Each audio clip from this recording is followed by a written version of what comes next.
우리 19절에서 35절 말씀입니다. 누가복음 24장 19절에서 35절 신약성경 140쪽입니다.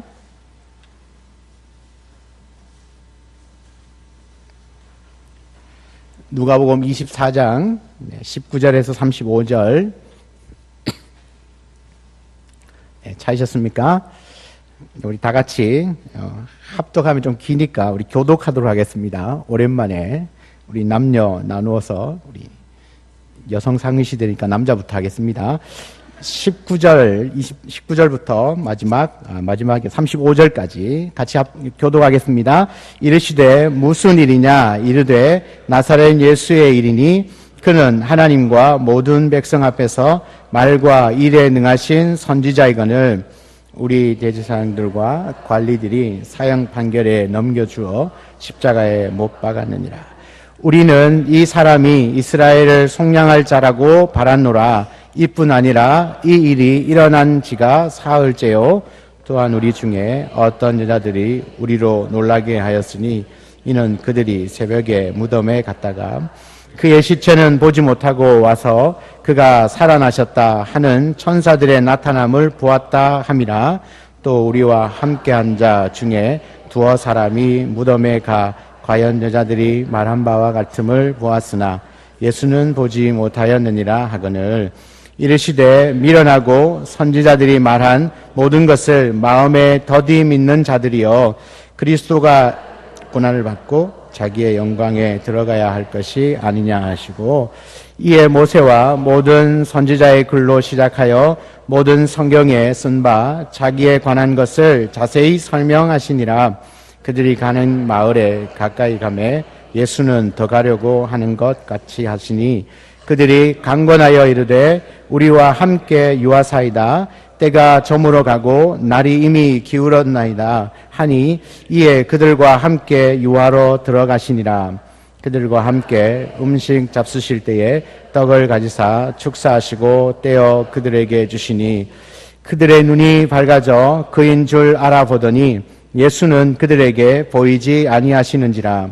그들이 서로 말하되 길에서 우리에게 말씀하시고 우리에게 성경을 풀어주실 때에 우리 속에서 마음이 뜨겁지 아니하더냐 하고 곧 그때로 일어나 예루살렘에 돌아가 보니 11 제자와 및 그들과 함께한 자들이 모여 있어 말하기를 주께서 과연 살아나시고 함께 읽습니다. 두 사람도 길에서 된 일과 예수께서 떡을 떼심으로 자기들에게 알려주신 것을 말하더라. 아멘. 아멘. 오늘 행복한 부활주일 아침입니다. 오늘 우리가 아침에 일어나면서부터 기쁨이 우리 안에 가득 찬 하루로 시작된 줄 믿습니다. 오늘 이 본문의 말씀을 가지고 부활신앙, 그 삶의 변화라는 제목으로 함께 말씀을 나누겠습니다. 여러분, 예수님의 이 부활 사건은 이제 마가복음 16장에 보면 아주 자세하게 잘 기록이 되어 있습니다. 여러분, 그 기록을 살펴보면 중요한 사실을 하나 이제 발견을 하게 되는데요. 그것은 우리의 생각과는 매우 다른 방법으로 이 부활절을 기록하고 있다는 겁니다. 다시 이야기하면 첫 부활을 맞이했던 사람들이 우리가 생각했던 그런 반응들이 아니었다는 것을 보게 된다는 이야기죠. 부활절은요, 예수님의 부활로 우리 인간의 죄의 문제 또 죽음의 문제를 한 번에 해결한 너무나 기쁘고 행복하고 신난 날입니다. 이 날이 없었다면 아마 우리 사망 권세를 이기기에는 힘들었을 겁니다. 그러면 어떻게 할까요? 저절로 감사가 나오고 또 기쁘고 행복하고 신나고 막 뛸 듯이 기뻐야 되겠죠. 그런데 마가복음 16장에 보면 부활절을 그렇게 기록하지 않더라는 겁니다. 굉장히 충격적인 기록이 되어 있는데요. 우리 마가복음 16장 8절을 한번 보시면요. 여자들이 몹시 놀라 떨며 나와 무덤에서 도망하고 무서워하여 아무에게도 아무 말도 하지 못하더라. 예수님의 그 부활의 현장을 목격했던, 그러니까 성경에 보면 더 자세하게는 어떻게 말하냐면요. 막달라 마리아와 야고보의 어머니 마리아와 살로메가요. 이 빈 무덤에서 무덤을 찾아갔더니 무덤 안에 아무 시체가 아무것도 없는 거죠. 원래 예수의 시체가 있어야 되는데 아무것도 없는 거예요. 그리고 그 자리에 한 천사가 있는데요. 16장 6절에 보면 놀라지 말라. 너희가 십자가에 못 박히신 나사렛 예수를 찾는구나. 그가 살아나셨고 여기 계시지 아니하니라. 그 천사의 말을 듣고 난 다음에 몹시 놀라고요. 떨고요. 그 무덤에서 도망하여서 무서워가지고 아무 말도 못했다는 겁니다. 우리는 이들의 모습에서 예수의 부활을 목격한 자들의 어떤 행복함, 감격, 그 기쁨을 어디에나 찾아볼 수가 없습니다. 또 마가복음 16장 10절 이하에도요, 이렇게 기록을 합니다. 마리아가 가서 예수와 함께하던 사람들이 슬퍼하며 울고 있는 중에 이 일을 알림해 그들은 예수께서 살아나셨다는 것과 마리아에게 보이셨다는 것을 듣고도 믿지 아니하니라. 13절에도요. 두 사람이 가서 남은 제자들에게 알리었으되 역시 믿지 아니하니라. 14절에도 보면 그 후에 11 제자가 음식 먹을 때에 예수께서 그들에게 나타나사 그들의 믿음 없는 것과 마음이 완악한 것을 꾸짖으시니 이는 자기가 살아난 것을 본 자들의 말을 믿지 아니함이로라. 여러분, 이 첫 번째 부활절을 소개하는데 반복적으로 이야기하는 것이 무엇입니까? 이 부활을 직접 확인한 사람들이나 그 소식을 전해들은 모든 사람들은 모두가 한결같이 그 부활을 믿지 아니했다. 16장에는 적어도 5번 이상 직접적으로 예수의 부활을 믿지 않는 모습들을 소개하고 있습니다. 여러분, 부활의 새벽에, 부활의 현장에 있었던 이 세 여인의 모습 속에서 이 부활의 빈 무덤을 목격한 사람들이 미칠 것 같은 감격, 어떤 기쁨, 흥분, 그것은 어디에도 찾아볼 수 없었다는 거죠. 예수님이 부활하셨다는 그 기쁨의 소식을 전해들은 그 제자들마저도요, 펄쩍펄쩍 뛰면서 춤추며 찬양하고 감격스러웠다고 말하지 않습니다. 그들도 또한 믿지 않았다. 그렇게 증거하고 있습니다. 심지어는요, 11 사도가 예루살렘에 모여 있을 때 예수님이 그들에게 찾아가셔서 평강이 있을지어다. 그렇게 말씀하시면서 나타나셨는데, 그런데도 제자들은요, 귀신이다. 그러면서 오히려 믿지도 않고 두려워했다는 것이죠. 그래서 부활하신 예수님께서 제자들에게 믿음 없는 것과 마음이 완악한 것을 꾸짖기까지 하셨다는 이야기입니다. 여러분, 사실 제자들은 예수님께로부터 직접 내가 죽었다가 살아나리라고 하는 말씀을 계속 들었습니다. 여러 번 들어왔습니다. 그러나 부활한 그 빈 무덤에서의 그들의 반응이 어떻습니까? 저들이 믿지 않았다. 그렇게 말하고 있습니다.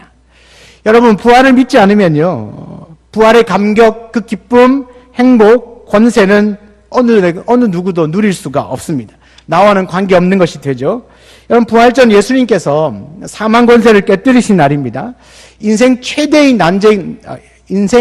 난제인 그 사망과 또 죽음의 문제, 죄의 문제를 해결한 날입니다. 우리 인생의 모든 고민이 떠나가는 날인데, 그런데 여러분, 예수님의 부활을 믿지 않으면 바로 아무런 기쁨도 아무런 행복도 누릴 수 없다는 겁니다. 오히려 불안과 또 의심 가운데 무기력한 삶을 살게 되는 겁니다. 여러분, 부활을 믿지 않으면 예수님 안에 있는 풍성한 삶을 누리지 못해요. 신앙생활에 감격도 누리지 못하고 예수님을 믿으면서도 지옥처럼 삽니다. 천국 생활과는 거리가 멀어요. 예수님을 또한 부끄러워합니다. 복음을 부끄러워하죠. 또 삶 속에서 예수님을 주로 신하지 않게 됩니다. 예수님을 믿는지 안 믿는지 구분이 되지 않는다는 것이죠. 그런데 고린도전서 15장 3절에 보면요. 고린도전서 15장 3절에 보면 수많은 예수의 부활의 증인들이 나옵니다.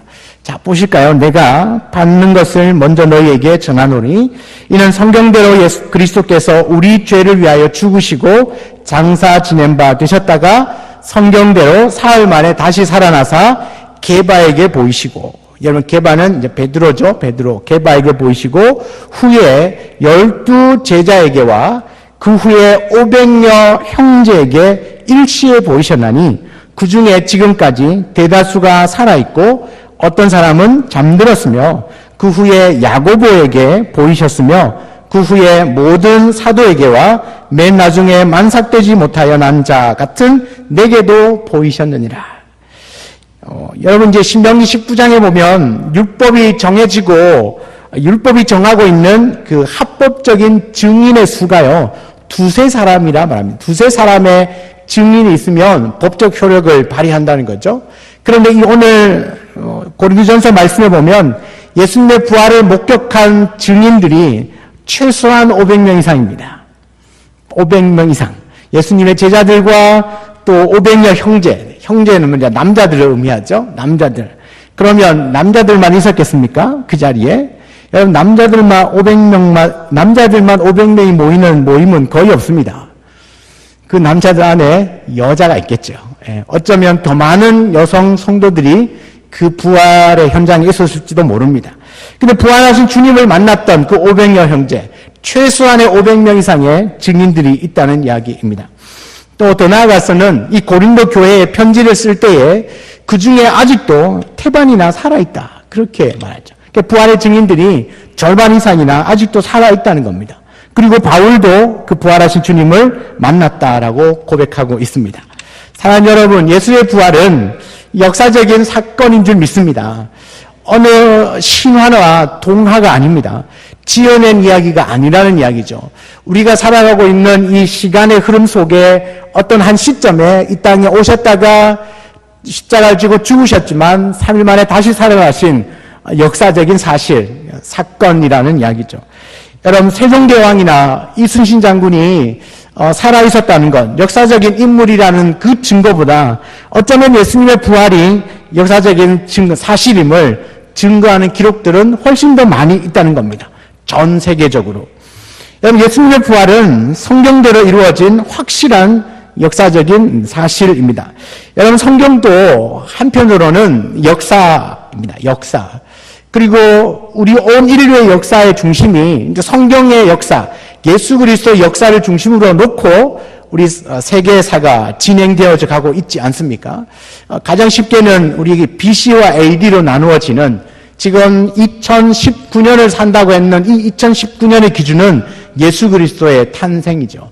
그래서 예수 그리스도 탄생 이전은 Before Christ, 주님 오시기 전 시대라고 해서 BC 100몇 년, 1000몇 년 이렇게 이야기를 하고, 예수님이 오시고 난 이후에는 AD, 예수님이 태어난 이후 2019년, 그래서 주후라는 말을 씁니다. 주후, 주님이 태어나신 이후 지금 2019년을 우리가 살고 있다. 그러니까 예수님의 탄생과 그의 죽으심과 그의 부활은 너무나 확실한 역사적인 사건이라는 겁니다.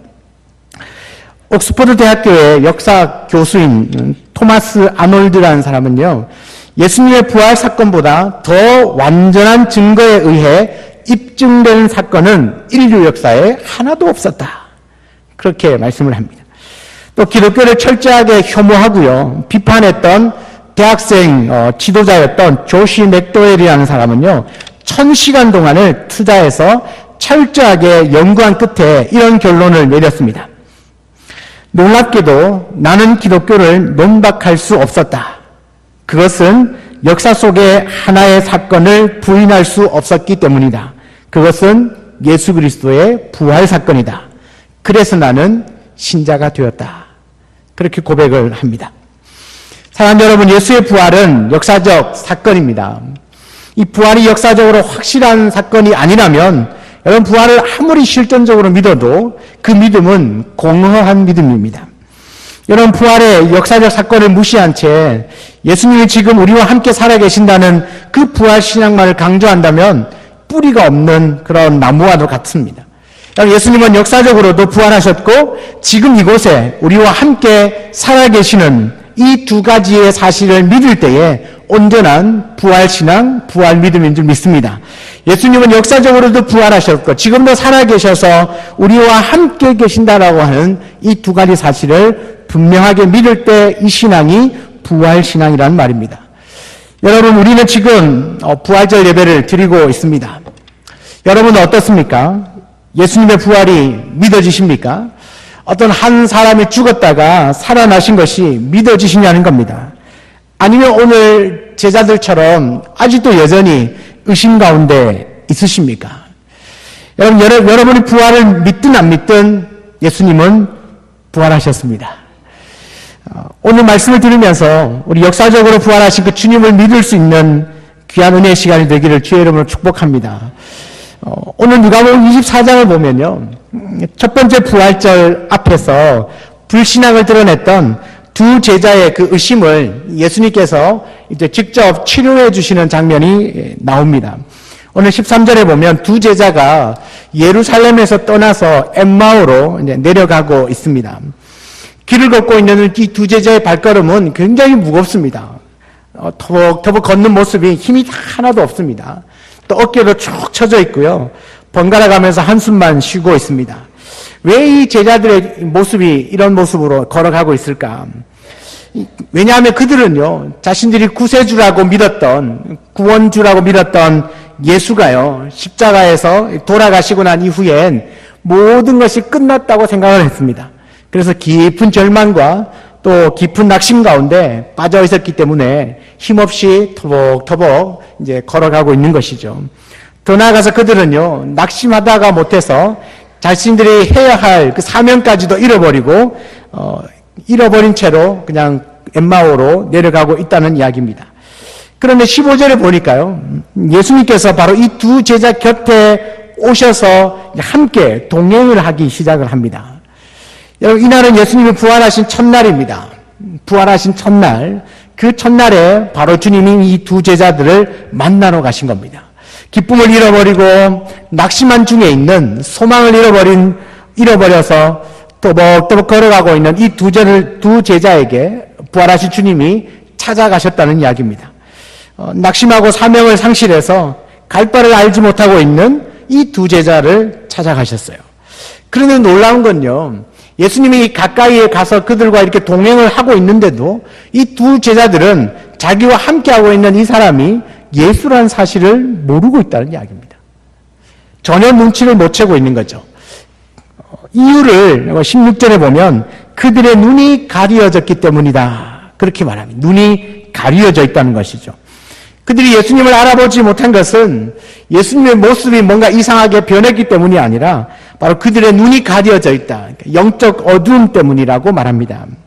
여러분, 영적 어두움 때문에 그들은 빈 무덤에 대한 그 여인들의 그 부활 증언도 믿지 못했죠. 22절 이하를 보면 그들은 여인들이 새벽에 무덤에 갔다가 이 천사들이요, 예수님이 살아나셨다, 그 소리를 들었다는 증언을 들었습니다. 그러나 그들은 예수님의 부활을 믿지 못했어요. 오히려 절망과 낙심에 빠져서 사명을 상실한 채로 이제 엠마오로 내려가고 있었다는 것이죠. 사랑하는 여러분, 우리 성도들이요, 낙심하거나 절망 가운데 빠지거나 또 의심에 쌓이거나 비전을 상실할 때는 어떤 외부 환경적인 것보다가는요, 본인 자신에게 문제가 있을 경우가 있습니다. 환경으로 인한 낙심보다가는 자신의 그 영적 어두움으로 인해서 낙심과 포기가 더 많다는 이야기죠. 지금 이 두 제자의 절망과 낙심, 그리고 주님에 대한 의심과 그 사명의 상실은 또한 자기의 그 영적 어두움에서 기인한 것이라는 이야기입니다. 영적 어두움은 성도들 하여금 의심하게 만듭니다. 우리의 눈이 가려져 있으면 어떤 이야기를 해도 의심을 하는 거죠. 예수님, 어떻게 죽은 자가 부활할 수 있지? 어떻게 처녀가 아이를 낳을 수 있지? 그런 의심들이 계속 생겨나는 거죠. 그러나 이 영적 어두움은요, 성도들 향해서 의심도 생기고, 의심을 하다 보니까 불안한 마음도 들고, 또 두려움도 생기게 마련입니다. 하나님의 약속의 말씀을 끝까지 붙들지도 못합니다. 의심이 생기니까 말씀을 들어도 그 말씀이 내 귀에, 내 마음에 들어오지 않는 건 당연하겠죠.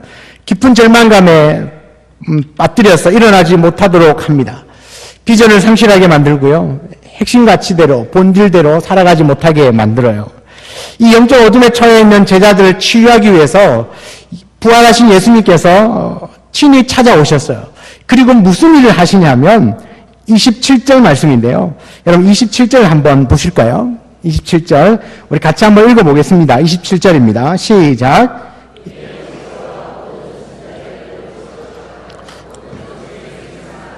자기에 관한 것을 자세히 설명하시니라. 여러분, 예수님 부활하신 주님이 낙담한 가운데, 절망한 가운데 있는 제자들을 찾아가셔서 그들의 그 불신을 회복시키기 위하여 하신 일이 뭐냐면, 모세와 모든 선지자의 글로 시작하여서 성경에 기록되어져 있는 여러 가지 이야기를 자세하게 설명해 주었습니다. 이게 무슨 말이죠? 그 영적 어두움을 치유하기 위하여서 머리에 안수를 했다든지 침을 발라서 눈에 붙여주었다든지 그런 일을 한 게 아니라 성경을 풀어주었다는 겁니다. 자세하게 성경을 풀어주었다는 거죠. 성경을 가르쳐 주었다는 겁니다. 구약의 모세오경, 선지자의 예언의 말씀들을 풀어주었을 때 바로 그들의 영적 어두움의 눈이 뜨여지기 시작하는 겁니다. 영적 어두움이 치료가 되어지는 겁니다. 어쩌면요, 가장 쉬운 방법은 자기의 손과 발에 못 박혔던 그 못자국을 이렇게 보여준다든지 아니면 나를 만져보라든지 그렇게 옆구리를 이렇게 창에 찔린 옆구리를 보여준다든지 하면 아마도 더 빠르고 확실하게 믿었을지도 모릅니다. 그러나 주님은 그런 방법을 쓰시지 않았다는 겁니다. 말씀을 자세하게 풀어줄 때 그들의 영적 어두움의 눈이 뜨여졌다는 거죠. 여러분, 우리도 주님으로 어떤 뭔가 특별한 방법을 기대하지 않아야 됩니다. 예를 들면 꿈속에 나타나서 주님이 내게 좀 말씀을 해주신다든지 아니면 갑자기 하늘에서 소리가 들린다든지 성경을 펼쳤는데 글자가 막 이만하게 커져 보여가지고 내 눈에 확 들어온다든지 아니면 펼쳤는데 꼭 맞는 말씀들이 막 들어온다든지 자려고 누웠는데 천정에 막 글씨가 새겨진다든지 막 이런 희한한 일들을 기대하는 것, 우리 주님은 절대 그런 방법으로 우리에게 말씀하지 않습니다. 우리의 어두운 눈을 뜨게 하기 위해서 그런 기적적인 이상한 방법들을 잘 사용하지 않으신다는 거죠. 하나님은 예전이나 지금이나 오히려 어쩌면 이 성경 66권이 확정되어지고 난 이후로는 더더욱 그런 방법으로는 우리에게 역사를 잘 안 하십니다. 왜? 우리에게 주어진 성경, 말씀이 있기 때문에 그렇습니다. 그래서 우리를 치유하시는 것도 우리를 병이든 영적인 병이든 육체적인 병이든 병든 것을 치유하는 것도 하나님은 말씀으로 역사하시고요. 우리의 기도의 응답도 말씀으로 하시고 우리의 마음의 평안도 말씀으로 더하여 주시고 우리의 비전도 말씀으로 주세요. 그러니까 하나님은 말씀을 통하여서 우리의 영적인 눈을 뜨게 하시고 우리가 가야 할 길로 이끌어 가시고 우리에게 비전도 보여주시는 얘기죠. 예수님은 성경을 자세하게 풀어주심으로써 그 제자들의 어두운 눈을 열어주셨습니다. 여러분, 우리가 기억해야 될 것은 가장 확실하고 가장 정확하고 가장 완전한 방법은 말씀을 통하여서 치유되어지는 겁니다. 말씀을 읽다가 자유를 경험하는 것이 주님의 방법입니다. 말씀을 공부하다가 영적 어두움이 물러가는 것이 주님의 방법이에요.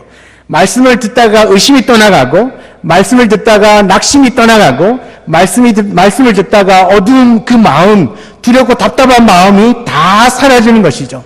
말씀을 묵상하다가 내가 여기에 나의 삶을 드려야 되겠구나. 그렇게 하면서 사명에 헌신하도록 만드는 것도 하나님의 말씀입니다.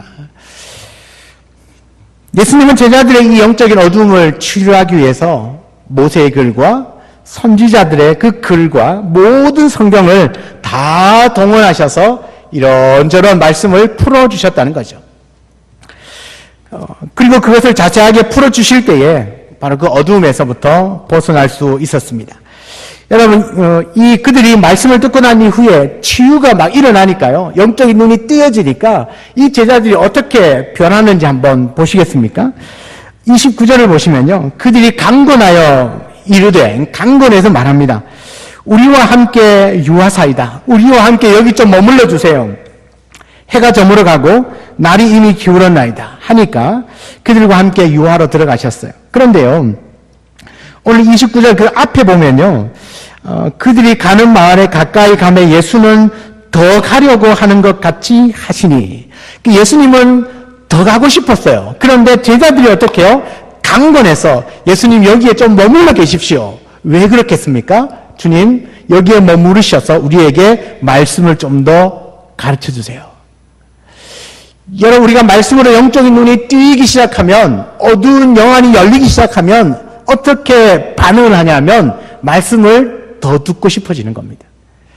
들어도 계속해서 말씀을 듣고 싶은 거예요.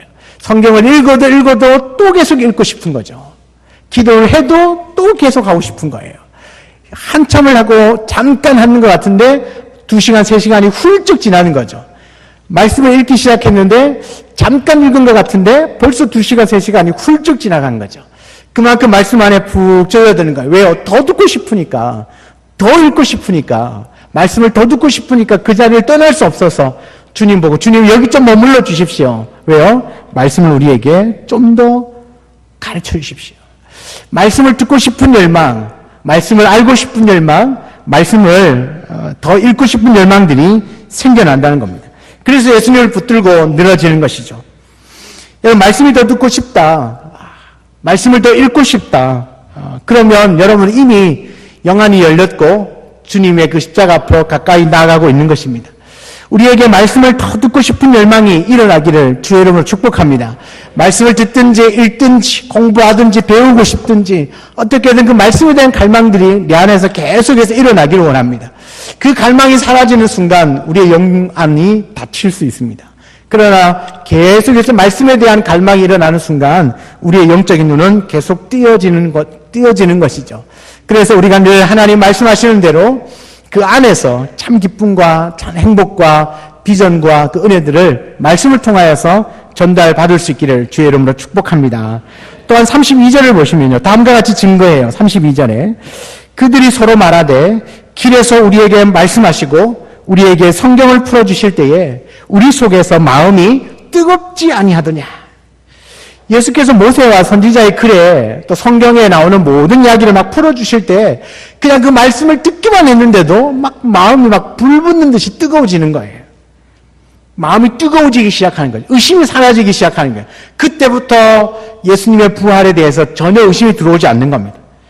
여러분, 예레미야 23장 29절에 보면 여호와의 말씀이니라 내 말이 불같지 아니하냐.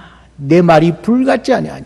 하나님의 말씀이 불덩이처럼 말씀을 들을 때, 말씀을 공부하고 읽을 때 내 가슴이 뜨거워지는 것이죠. 왜 불이 임하는 거죠. 불이 임하는 거죠.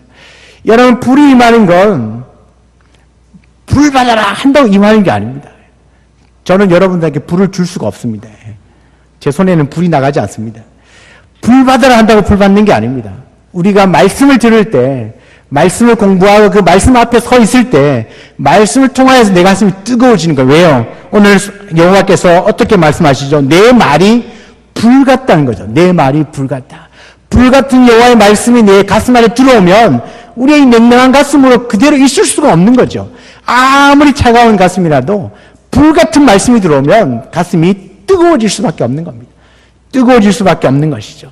그러니까 이 처음에는 냉랭하고 의심이 많았던 제자들이었지만 주의 말씀을 풀어주실 때 그 말씀을 듣고 더 듣고 싶은 열망이 생기고 그 불같은 말씀이 마음에 훅 들어오니까 이 뜨거워지는 거죠. 가슴이 확 뜨거워지는 거예요. 주체할 수 없는 겁니다. 그리고는 어떻게 세 번째 어떻게 바뀌었냐면 31절에 보시면 그들의 눈이 밝아져 그인 줄 알아보더니 할렐루야. 드디어 그들의 눈이 밝아졌습니다. 그리고 지금까지 동행하시면서 말씀을 풀어주시던 분이 누구였다? 주님이셨구나. 부활하신 주님이셨구나. 그제서야 이제 깨닫게 되어지는 겁니다. 영적 어둠이 물러가고 내 눈앞에 주님이 보이기 시작합니다. 사랑하는 여러분, 우리가 부활의 주님을 만난다는 건 말씀을 통하여서 내 가슴이 뜨거워지면 말씀을 통하여서 내 가슴이 뜨거워지면 부활의 주님이 보이기 시작하는 겁니다. 여러분, 시편 19편 8절에도 이렇게 말합니다. 여호와의 교훈은 정직하여 마음을 기쁘게 하고 여호와의 계명은 순결하여 눈을 밝게 하도다. 이 육체의 눈이 아닌 건 아시죠? 우리 영안의 눈이 환하게 열리기 시작합니다. 뭐가요? 여호와의 계명은, 하나님의 말씀은 순결하여서 우리의 눈을 밝게 한다 말합니다. 여러분, 하나님 말씀은요, 우리 어두운 영적 눈을 치유해 주시는 하나님의 처방전인 줄 믿습니다. 낙심과 절망, 의심을 치료합니다. 하나님 말씀은요, 식어버린 냉랭한 가슴도 다시금 뜨겁게 하여 주시고 잃어버린 사명도 다시 회복하게 만드십니다. 사랑하는 여러분, 말씀의 신앙 위에 우뚝 서시길 바랍니다. 여러분, 우리가 부활주일날 다시 한번 우리가 기억해야 될 건, 이제는 우리에게 부활의 주님을 만나는 방법은 우리 손에 들려있는 하나님의 말씀이란 사실을 꼭 기억할 수 있기를 바랍니다. 예수님께서 말씀으로 그 제자들의 의심과 불신앙을 치료하니까요, 제자들에게는 놀라운 변화가 일어났어요. 삶이 바뀌기 시작했습니다. 여러분, 33절에 보면 곧 그때 일어나 예루살렘으로 돌아갑니다. 여러분, 엠마오로 가는 길은 내려간다고 말하잖아요. 내려갑니다. 예루살렘과 멀어지고 있습니다. 하나님과 멀어지고 있는데 부활하신 주님을 만나고 난 이후에 제자들이 다시 예루살렘으로 돌아갑니다. 올라갑니다. 왜요? 그들이 거기에 머무르는 것이 그들의 사명이고, 또 하나는 35절에 보면 두 사람도 길에서 된 일과 예수께서 떡을 떼심으로 자기들에게 알려지신 것을 뭐 한다고요? 말하더라. 말이 좀 꼬이긴 하는데, 지금까지 된 일들을, 부활하신 주님을 만난 그 일을 말했다는 겁니다. 예루살렘에 올라가서. 그러니까 제자들이 부활의 주님을 이제 만나고 난 이후에는 의심이 사라졌으니까 이제 믿어지기 시작하는 거죠. 부활의 주님을 믿자마자 그 천금 같은 발걸음, 뚜벅뚜벅 그렇게 무겁게 걸어가던 발걸음이 이제는 너무나 가볍게 바뀌어졌습니다. 그리고요, 생기를 잃었던 눈동자에 다시금 빛이 반짝반짝 나기 시작하고요, 다시금 뭔가 해야 될 사명으로 막 가슴이 뜨거워지기 시작한 것이죠. 한숨이 찬송으로 바뀌었고요, 잃어버린 사명도 회복했습니다. 드디어 그는 부활의 증인으로 살아가기 시작했다는 겁니다. 그럼 낙심 가운데 사명을 잃어버렸던 엠마오로 내려가던 이 두 제자들이 예수님께서 풀어주시는 그 말씀을 듣고 사명이 회복되어졌습니다. 말씀의 의심이 사라졌고요, 그의 삶의 방향이 바뀌어졌습니다. 바로 부활의 증인이 된 것이죠. 34절에 보면 주께서 과연 살아나시고 시몬에게 보이셨다. 그렇게 막 말하고 다니기 시작했다는 겁니다.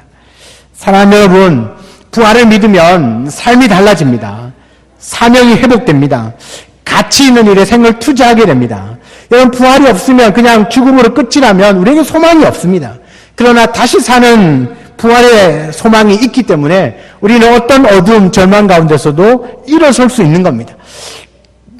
죽음을 경험하면 부활을 경험하지 않습니까? 죽지 않으면 부활을 경험할 수가 없는 겁니다. 죽음의 그 슬픔을 이길 수 있는 것이 다시 살아나는 부활의 기쁨인 것입니다. 부활이 믿어지는 순간 여러분, 저와 여러분의 삶은요, 능력이 있어지고 더 풍성한 삶을 살게 됩니다. 부활을 믿는 자는 그 어떤 문제 앞에서도 두려워하지 않습니다.